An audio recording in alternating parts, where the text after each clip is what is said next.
Today, we're doing something a little different with Mike and I. Our co created reflection is going to be about a conference that we attended.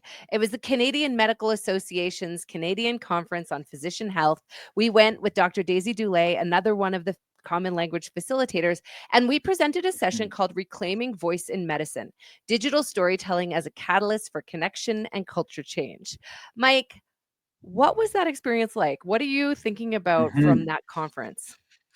Man, well, first of all, I just love when I get to, look behind the curtain of medicine, and there's like, I feel like I'm a bit of a medical professional anthropologist, I sort of, you know, instead of them looking at me as a patient, I'm sort of examining them and their experiences, right? So I had so many great conversations at lunch and lots of great sessions and stuff, but the one that really stood out to me was the session on shame, who I think you're going to be chatting with him not too long, because it was really it was I've experienced a lot of things over the years, um, conversations with healthcare professionals, especially physicians, and I always sort of wondered why. Why did you respond that way, or why did you act that way? And I'll tell you, man, the way that he was talking about shame as almost like an organizing fact feature of medicine started to make everything click into place as he's Mhm. talking. I'm like, that's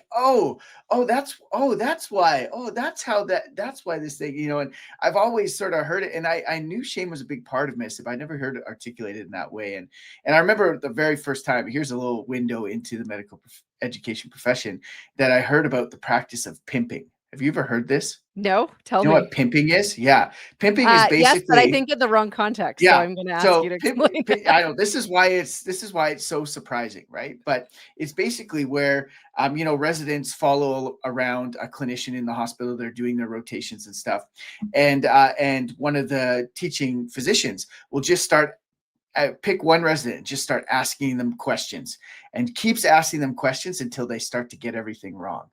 And that's the whole practice, is like, now you know what you don't know, right? And that's how they sort of do it, but it's such a public way in front of all their colleagues and the other nurses, and it's entirely shame inducing.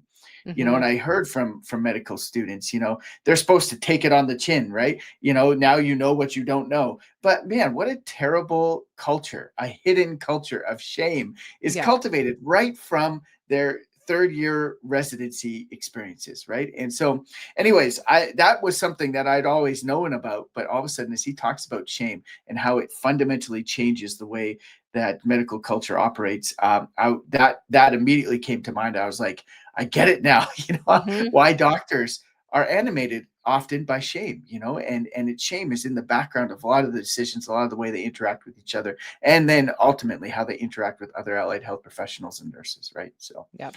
yeah. Well, and, so Mike's talking about Will Bynum. He's from the Shame Lab. He's Mhm. actually gonna be coming on the podcast, very soon, and that was an incredible session for me. It was also something that Mhm. Daisy Dulay and I talked a lot about while she was creating her digital story, as well as kind of the Mhm. overlay of how Daisy and I know each other because of my father's suicide. And so those pieces came throughout that conference. For me, it was really incredible. Mhm. This was 10 years out from my dad's death, to be at a conference that was very specifically talking about physician wellness, and where they had sessions that were literally talking about suicide, postvention, Mhm. intervention. And so Mhm.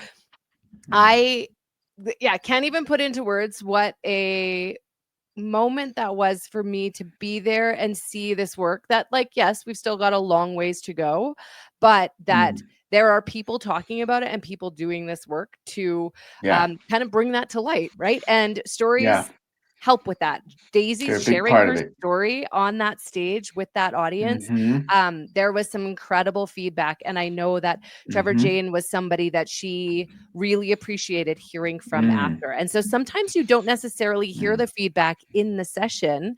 No, not many people wanted to come up to the microphone that day, but Mhm. conversations that happen after, conversations that happen at lunch, Mhm. right? That makes a huge difference.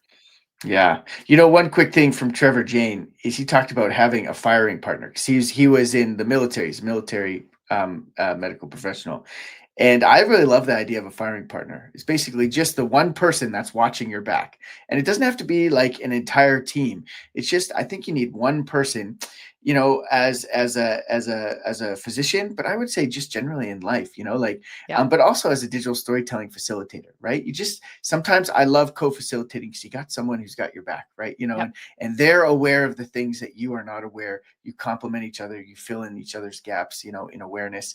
I love that idea of having a firing partner. And I think it's really important as digital storytelling facilitators that we have that person, but also that we are part of a collective, like community of practice, who can have each other's backs when things do not turn out how you would hope, right? So yeah.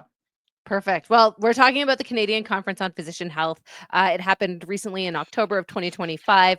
There will be more podcast episodes that come out about that and what we've learned from that conference. So stay tuned.